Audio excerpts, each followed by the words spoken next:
Welcome to another edition of the Gringo Show. Glad to have you with us. Shout out to our Chilangos in Mexico City. But also we have a lot of viewers in other states like Baja, Sonora, Guadalajara. We have people in Chapala watching. Thank you guys so much for tuning in. Let's get to the news that's been happening this week. The U.S. and Mexico have been meeting recently to discuss a number of issues that are affecting both countries, including immigration and trade. During Semana Santa, Texas Governor Greg Abbott slowed down trade between the two countries by instituting inspection rules for trucks to enter Texas.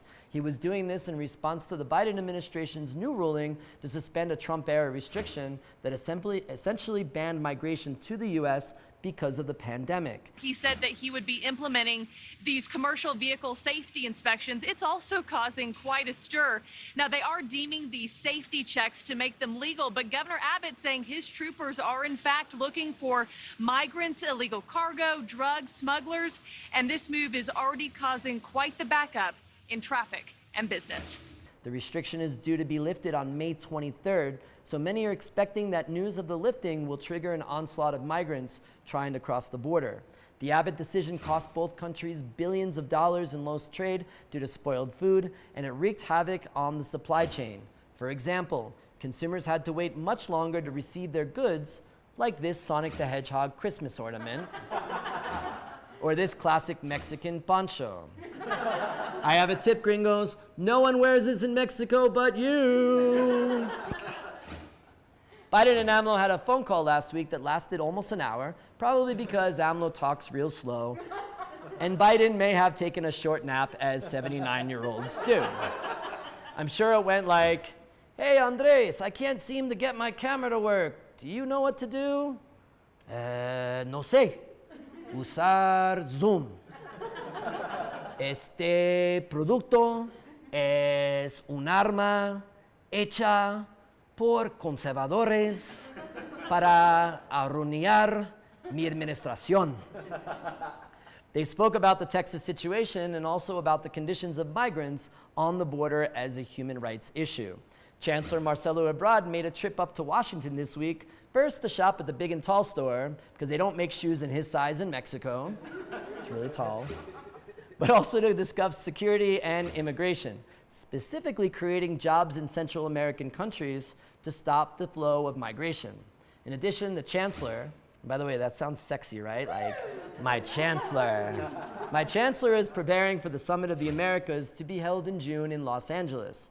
Imagine the after parties in that one, right? Party! Speaking of my chancellor, he's been laying down the foundations for his 2024 bid for the Mexican presidency, openly stating that he is running and now seems to be AMLO's favorite to be the Morena party's nominee.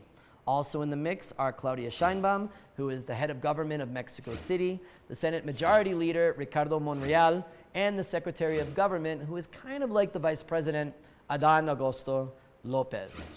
Ebrard was in Hidalgo this weekend. Hidalgo, the state where you can actually find an Italian town. Hey, what are you doing here? You want some tacos? You want some pasta? You want some pasta con tacos? Exactly, Hidalgo, the state where nothing makes sense. This state, along with 5 other states, have election on June 5th, only a month away. The state of Hidalgo has been in the hands of the PRI for 100 years, almost as long as Chabelo has been alive. And by the way, have you ever eaten a PRI paste?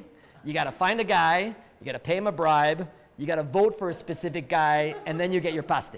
That's how it works in Hidalgo. The governors of these 5 states have been elected in 2016 before the Morena movement took hold. 4 of them have governors from the PAN, 2 are controlled by the PRI, and 0 by Morena. If Morena takes even half of the governorships, it would be an indication that the party still has the momentum to keep power. Of course, we will be following these races as we move forward.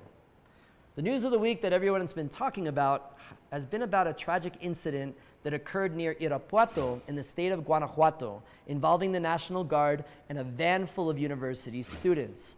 The guard's account of what happened is when the van was stopped, the soldiers saw a weapon coming out of the vehicle and shot at it in self-defense.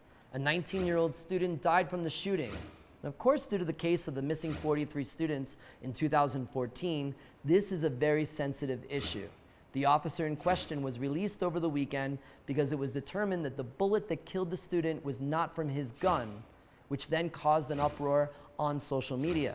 Supposedly another officer has been arrested, and this has the potential to really embarrass the government, as it was their initiative to create the National Guard in the first place. Something is pretty wrong here, and the investigation is ongoing. If you ever have to travel through Terminal 1 of the Mexico City International Airport, you may think, did I miss a war? Crowded terminals, a lack of services, and the worst problem is that the airport is over capacity. There are not enough runways and gates to support the amount of flights that have been coming in and out, and that causes delays and affects departures even coming into the city. Now queuing the new Felipe Ángeles Airport, built by the current administration, which severely underused in its first month in operation, and it has a lot of problems to still be resolved. The biggest problem is that it's much further away, and there's not enough infrastructure to make that journey a quick one. There's been news reports about the lack of demand, and this is a big AMLO pet project. So the government announced this week that it will lower the amount of flights per hour from 61 to 49 starting in July to basically force flights to Felipe Ángeles. So get ready, you may be making that drive after all, but don't worry, I hear they'll be opening a Wendy's there. If you haven't eaten a Dave's double cheeseburger and a Frosty, you haven't lived. The NFL announced on Tuesday that the next game in Mexico will be November 21st at Estadio Azteca, where the Arizona Cardinals will be playing a home game against the San Francisco 49ers. Should be a good one. Get those weenies ready. On a final note, many in the U.S. were shocked for better or for worse this week when a draft decision by the U.S. Supreme Court was leaked, essentially allowing states to decide to ban or allow abortion. Just last year, the Mexican Supreme Court decriminalized it. And would you have thought 5 or 10 years ago that women would have to cross the border into Mexico to have an abortion? That does it for this edition of The Gringo Show. Thank you so much for joining us. Really appreciate it. If you like us, please like our page on Facebook or YouTube, and please share with friends, family, even pets. Cats love us too. They love scratching my face on the TV. We read the papers, follow social media, and watch TV in Spanish and translate it into English so you don't have to. We'll see you next week. Gringo, Mexico is laughing thanks to you.